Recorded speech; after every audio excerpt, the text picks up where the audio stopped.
significa ser cristiano? Usted sale a la puerta y pregúntele a cualquiera y diga, ¿usted es cristiano? Sí, pero ¿qué significa ser cristiano? Bueno, eso es lo que vamos a ver en los próximos 7 domingos. El domingo anterior, ¿se acuerdan?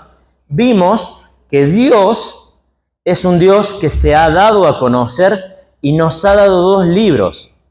¿Bien? ¿Cuál es el primer libro? Y no era el libro del Mormón, ni el libro, ni el Corán. ¿Cuál era el primer libro que Dios nos dio? La naturaleza, ¿bien? ¿Y por qué es que Dios se revela en la naturaleza? ¿Hay algún versículo en la Biblia que nos hable de eso? Los cielos cuentan la gloria de Dios, dice el hermano Ferace. ¿Bien? ¿Qué más? ¿Qué dice el libro de Romanos? Bueno, nos dice que, ya lo vamos a ver en la prédica, ¿bien? Vino Sergio, nos puede dar una mano en los textos que nos olvidemos, así que estamos todos tranquilos. Te queremos, Sergio. Bueno, Dios nos ha dado el primer libro, que es la naturaleza, pero nos ha dado un segundo libro. ¿Han traído ese libro? A ver, levanten la mano el que trae ese libro. Y no me salgan con el teléfono, porque me están haciendo trampa. Hablando del teléfono, le voy a pedir por favor que lo pongan en modo avión. ¿Bien? Porque, a ver, a veces estamos con el... abro paréntesis. A veces estamos con el teléfono y nos llega una notificación. Gol de River. ¿Está? Y vos estás ahí, Dios te está hablando y de repente, ¡pum!, te fuiste. ¿Bien? ¿Qué significa eso? Que hay que traer la Biblia. Bueno, vamos. Entonces, ¿cuál es el segundo libro que Dios nos ha dado? La Biblia, que es la palabra de Dios. ¿Bien? Hoy, esa fue la primera clase. Si alguno de ustedes no estuvo, puede verlo, puede ir al canal de YouTube, Redime Comunidad de la Gracia. La clase. Hoy va a ser medio clase hoy la prédica. Vaya allí y va a encontrar el primer sermón. Bueno, hoy, ¿qué vamos a hablar hoy? Hoy vamos a hablar, el título del sermón es El Dios que es. El Dios que es. ¿Lo tenés ahí? No. ¿No? Bueno, no importa, imagínenselo. El Dios que es. Y vamos a empezar con... Le quiero decir una cosa. ¿Sabe cuál es la principal diferencia entre nosotros y Dios? Es que Dios es. Y nosotros estamos siendo. Dios es y siempre fue. Pero cada uno de los que estamos aquí estamos siendo. ¿Qué significa? Hubo un momento donde aparecimos en este mundo, el momento de nuestro nacimiento, y va a haber un momento donde vamos a desaparecer. Estamos todos en ese proceso en el que estamos siendo. Hoy no somos el de ayer y mañana ya no somos el de hoy. En cambio, Dios es siempre el mismo desde la eternidad hasta la eternidad. ¿Se da cuenta por qué Dios es muy diferente a nosotros? Bien. Dios es el que es y siempre será. En esta mañana vamos a ver 3 cosas. Quiero que recordemos 3 cosas. Primero, que la Biblia dice que Dios es el creador. Segundo, que la Biblia nos habla de cómo es este creador. Nos habla de cómo es su carácter, cómo es su naturaleza, cómo es como persona. Y tercero, y por último, es que este Dios no es un Dios que sea una sola persona, sino que es un Dios en plural. ¿Bien? Entonces, número 1, vamos a ver que Dios es el creador. Número 2, vamos a ver qué clase de Dios es el que adoramos. Y punto 3, vamos a ver que este Dios es un Dios en plural. Bueno, Dios es el creador. Génesis 1:1 dice que en el principio Dios creó los cielos y la tierra. Y en el principio, ¿cómo estaba la tierra? Desordenada y vacía. Y cada día de la creación dice que Dios trajo orden. Y cada día, si se acuerdan, que al finalizar cada día dice, y vio Dios que era bueno. Y vio Dios que era bueno. Y vio Dios que era bueno. Y el último día dice, y vio Dios que era bueno en gran manera. ¿Bien? Y después descansó. ¿Bien? Ahora, ¿por qué es importante esto? La gran diferencia entre el Dios de los cristianos y los dioses del paganismo o los dioses de la filosofía griega es que Dios es el Dios de la creación. Y esto es muy importante. ¿Por qué? Porque, por ejemplo, para el platonismo y toda la filosofía griega, la materia, o sea, todo lo que podemos tocar, es inherentemente malo. ¿Bien? Para el cristianismo es totalmente lo opuesto. Todo lo que tenemos, todo lo que tocamos es un regalo de Dios. La naturaleza es un regalo de Dios. Cada vez que usted vaya y vea las bondades de la naturaleza, agradézcale a Dios y dice, gracias Señor, porque todo esto me los ha dado como un regalo. El Salmo 8, versículo 3 dice, David dice, cuando miro los claros cielos y las obras de tus dedos, ¿qué digo? ¿Qué es el hombre para que te acuerdes de él? La creación es un recordatorio a la humanidad de cómo Dios nos ha dado tantas bendiciones, nos ha bendecido con regalos. Ayer fuimos con los Cabral a... ¿Quién conoce el parque municipal? La reserva natural, la reserva que está detrás del San Martín, que está detrás del Kempes. ¿Bien? Paso el aviso. Muy lindo lugar. ¿Bien? La cuestión que fuimos y nos conectamos con Dios. Hay estudios que hablan de la importancia de que una vez a la semana vayamos y nos conectemos con la naturaleza. ¿Tá? Pero no onda, vio como Avatar así, que uno tiene que conectarse con la naturaleza. No. Porque cuando uno va y está en la naturaleza, uno ve y dice, wow, cuán grande es Dios, ¿no? Qué hermoso todo lo que Dios ha hecho y nos lo ha dado como un regalo. Ahora vamos a leer un pasaje en Romanos 1:19 que nos habla, el pasaje que citaba recién el hermano Germán.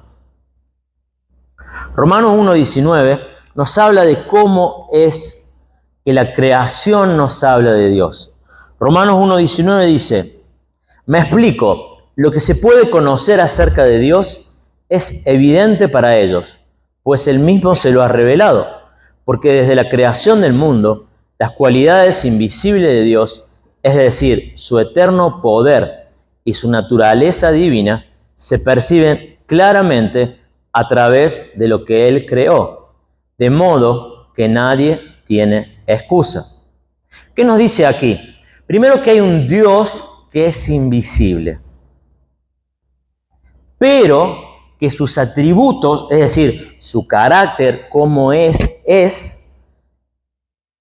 evidente para la raza humana. ¿Por qué? Porque a través de la creación se nos manifiesta.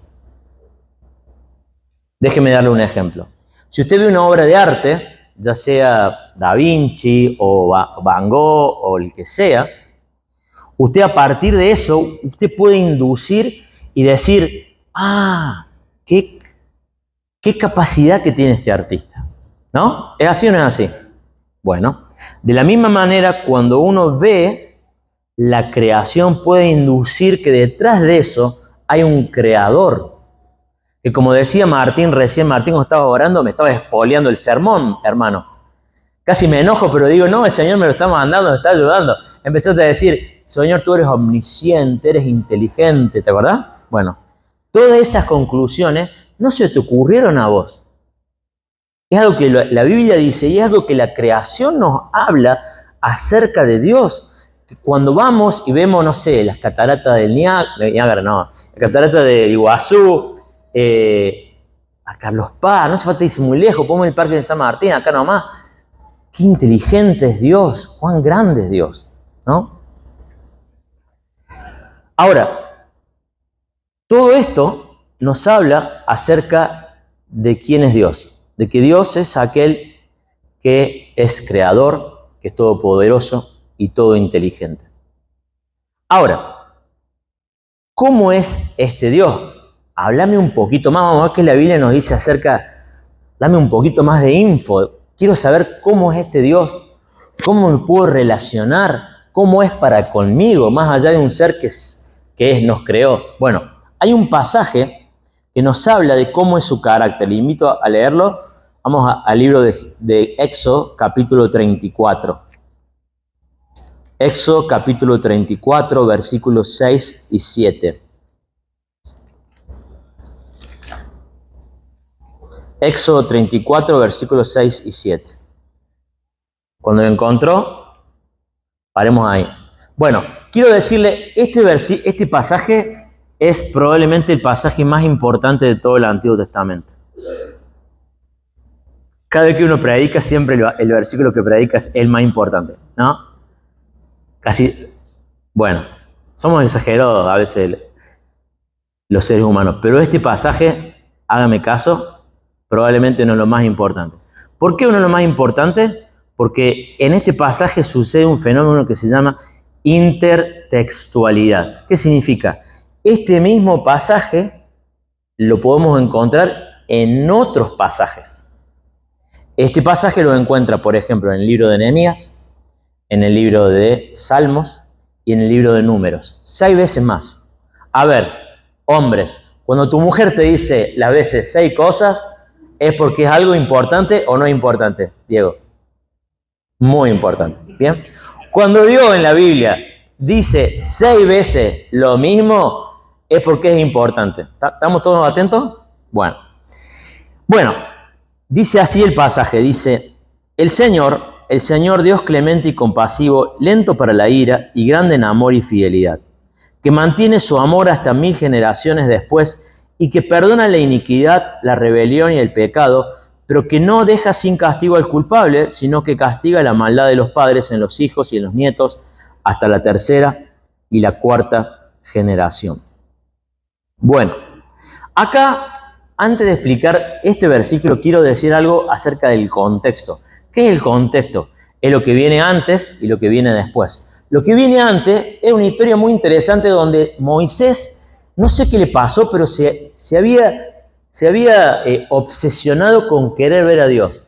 Y Dios le dice, Moisés, no te voy a dejar, no, mala suerte, no me podés ver, ¿está? Pero Dios le revela su carácter y le explica esto, ¿bien? Y acá vemos una naturaleza de Dios de la Biblia. El Dios de la Biblia es invisible. Y ya vamos a hablar de eso. El Dios de la Biblia es un Dios invisible. De hecho, hay un detalle histórico. Cuando los romanos destruyeron Jerusalén y entraron al templo y entraron a la primera parte que se llama el lugar santo y entraron y dijeron, vamos a ver cómo es el Dios de los judíos, y rompieron el lugar santísimo, a que no sabe qué imagen había ahí. Ninguna. O sí, tanto lío y no tienen una... No, porque el Dios de la Biblia es invisible. Bueno, entonces Dios se les revela. Y acá vamos a ver 3 cosas. Primero, en esta versión que leo yo, no es tan claro, pero aquí Dios nos dice cuál es su nombre propio. Dice el Señor, ¿bien? ¿Cómo dice la versión Reina Valera, Sergio? Dice Jehová, ¿bien? Jehová. Esa palabra Jehová es, no me quiero entrar en tecnicismo, pero esa palabra deriva del verbo ser o estar, y Dios es el que es, ¿bien? Yo soy el que soy, le dice Dios. Bueno, eso tiene muchísimas implicancias. Básicamente Dios es un ser independiente que no tiene necesidad de sus criaturas. Si Dios nos ha creado, es simplemente porque ha querido compartir su gloria con nosotros. Entonces, Jehová es este Dios independiente, autoexistente, que es el que es. Ahora, se nos va a decir algo acerca de Dios que es algo muy interesante. Fíjense, se nos dice que Dios es misericordioso y se expresa de diferentes maneras. Dice, Dios es clemente y compasivo, lento para la ira, grande en amor y fidelidad, y que mantiene su amor hasta 1000 generaciones, y que perdona la iniquidad. ¿Bien? Y acá quiero decirle algo y quiero que presten atención. Puede sonar medio herético al principio, pero espero que no sea así. Hay cierta asimetría en la persona de Dios. ¿Qué me refiero con asimetría? que hay una parte, digamos, que pareciera que es superior a otra. A ver si me siguen. Aparentemente Dios es más amor que ira. ¿Se da cuenta de lo que dice el pasaje? Dice, Dios perdona y bendice ¿hasta qué número de generación? Hasta la 1000. Bien. Pero maldice y visita la maldad de los padres y los hijos ¿hasta qué generación? De la tercera a la cuarta. ¿Se da cuenta? Dios es más amor que ira. De hecho, la Biblia en algún lado dice que Dios es amor. ¿Dónde lo dice? Primera Juan 4:8 dice, Dios es amor. ¿Dónde la Biblia dice que Dios es en esencia ira? En ningún lado. Bien. Ahora, esto nos habla de que Dios es un Dios de amor y es un Dios de gran misericordia. De gran misericordia. En esencia es un Dios de amor. Pero ¿qué pasa? Y acá está un poco el kit de la cuestión. Dios también es un Dios de justicia. Fíjense lo que dice el versículo 7, la segunda parte dice, pero que no deja sin castigo al culpable. Y aquí está, digamos, una de las tensiones más importantes de toda la Biblia.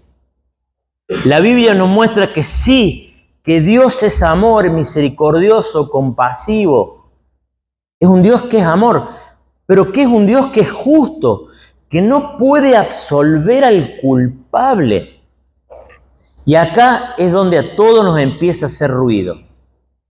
¿Cómo puede ser que si Dios es amor, pueda castigar a alguien?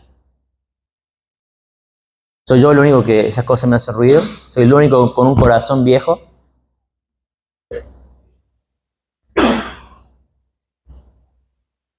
Una vez un hombre, hablando con un pastor, creo, no me acuerdo, un profesor, le decía, ¿cómo puede ser que Dios mande a la gente al infierno? Entonces el pastor le dice, escúchame negro, ¿vos no pensás que un tipo como Hitler, por ejemplo, no se merezca, no sé si una eternidad, pero un ratito en el infierno?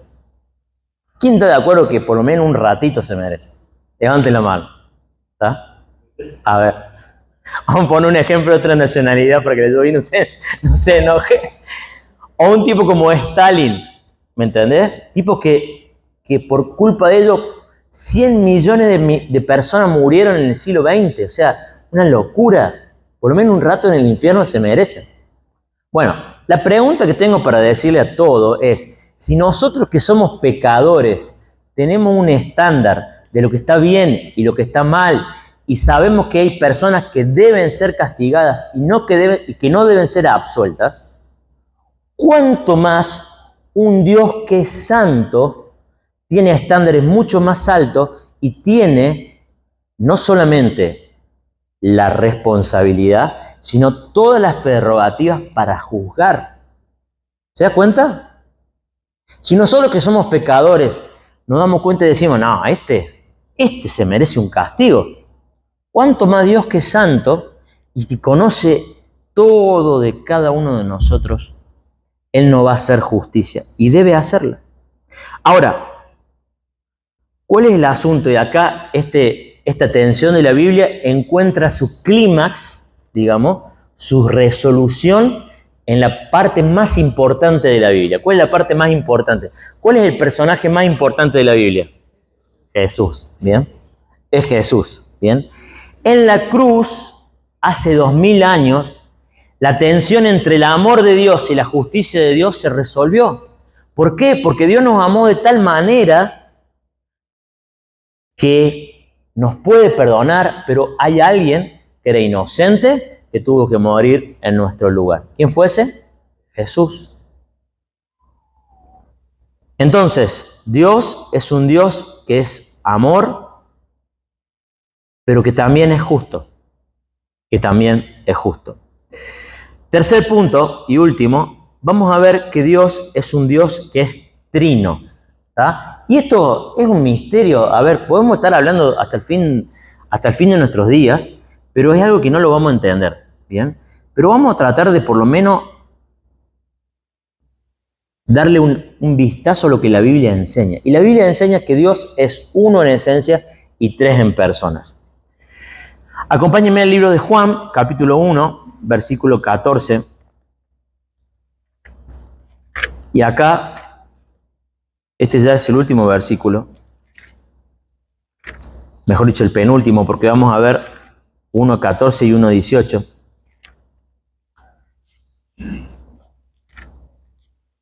Juan 1.14 y 1.18.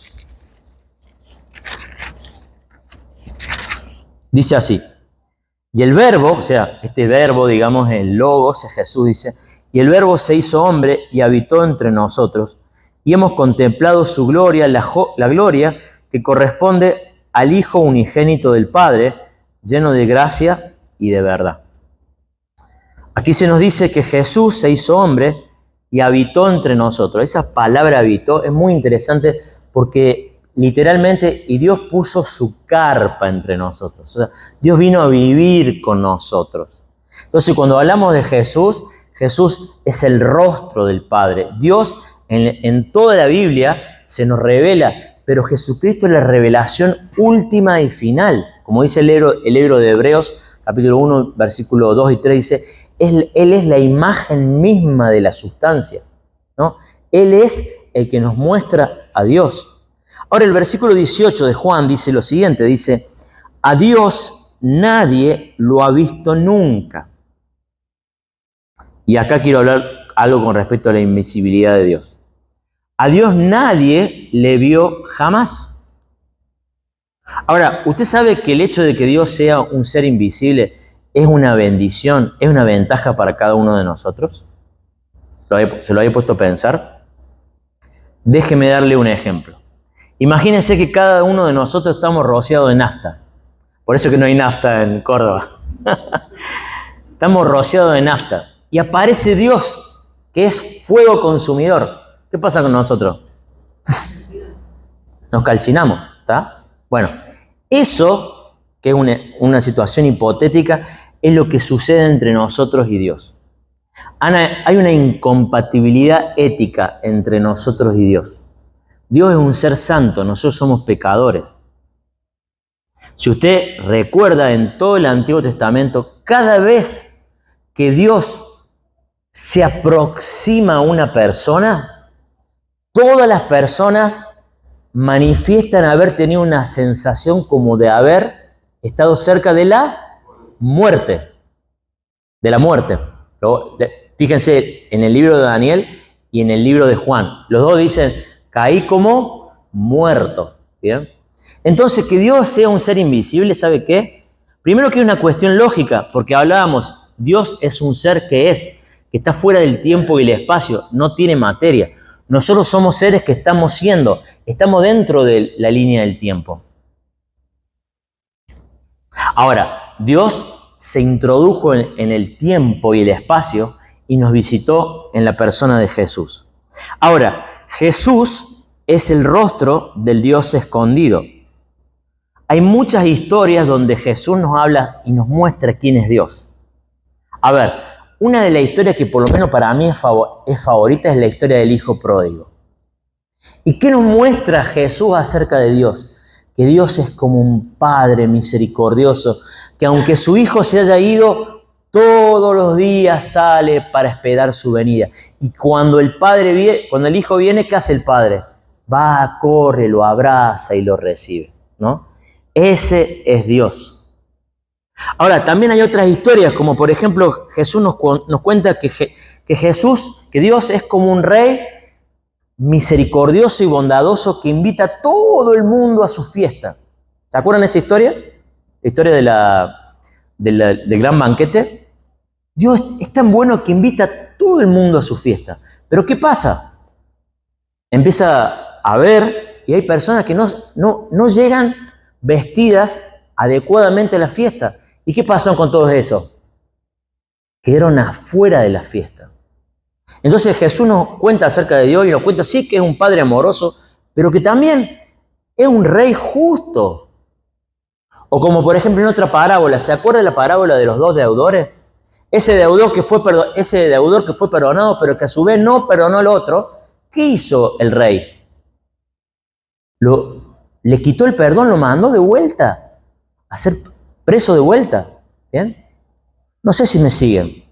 Jesús nos muestra el rostro de Dios, nos muestra cómo es Dios y nos lo muestra más claramente. Y ahora ya para terminar, para concluir,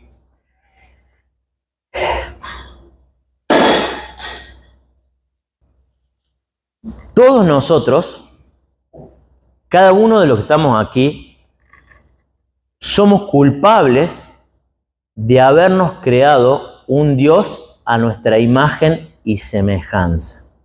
¿Me escuchó?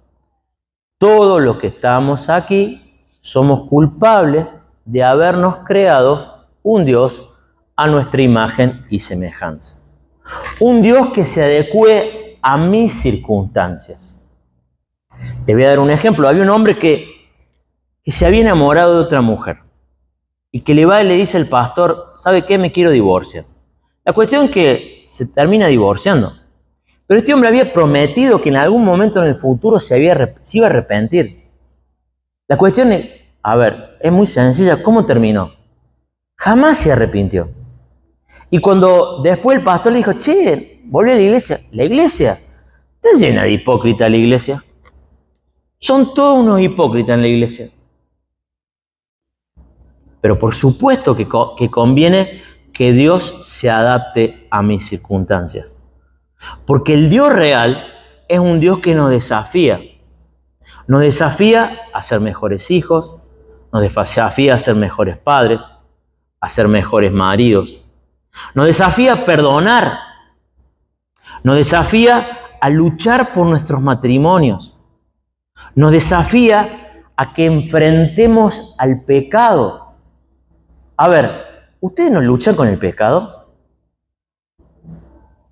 Todos los días el pecado está a nuestra puerta y nos dice, dale la espalda a Dios. Y te susurra al oído y te dice, pero si Dios es bueno y te va a perdonar. Es cierto que Dios es bueno, pero también es justo. ¿Se da cuenta que tenemos que renunciar a esas imágenes que hemos concebido en nuestra mente de Dios? Y tenemos que aferrarnos a la imagen del Dios verdadero. Porque en definitiva, ¿qué estamos haciendo? Estamos siguiendo a un ídolo. Yo lo que le estoy invitando es que cada uno de nosotros salgamos acá como ateos. ¿Ateos a quién? Al Dios que nosotros hemos creado a imagen y semejanza. Y nos convirtamos al Dios real, al Dios que estas páginas nos enseñan. Amén. Oramos. Señor, gracias por este día, gracias por tu palabra. Señor, hemos visto, Señor, que tú eres un Dios que eres, un Dios que es eterno, todopoderoso, misericordioso, Señor, pero un Dios también que es justo. Te rogamos, Señor, que nos ayudes, Señor, a renunciar a todas las imágenes erróneas que tenemos acerca de ti. Señor, me acuerdo del pueblo de Israel y todos los reyes que le siguieron a David. Dice la historia que todos esos reyes, ninguno de esos derribó los altares a los dioses falsos. Y Señor, ¿cuántas veces nosotros somos iguales? Decimos ser cristianos, pero nuestra vida está llena de altares a dioses falsos. A los dioses de esta cultura, a los dioses del dinero, del poder, del sexo, del confort. Te ruego, Señor, que nos ayudes a morir a esos falsos dioses y a creer en el único Dios verdadero. En el nombre de Jesús. Amén.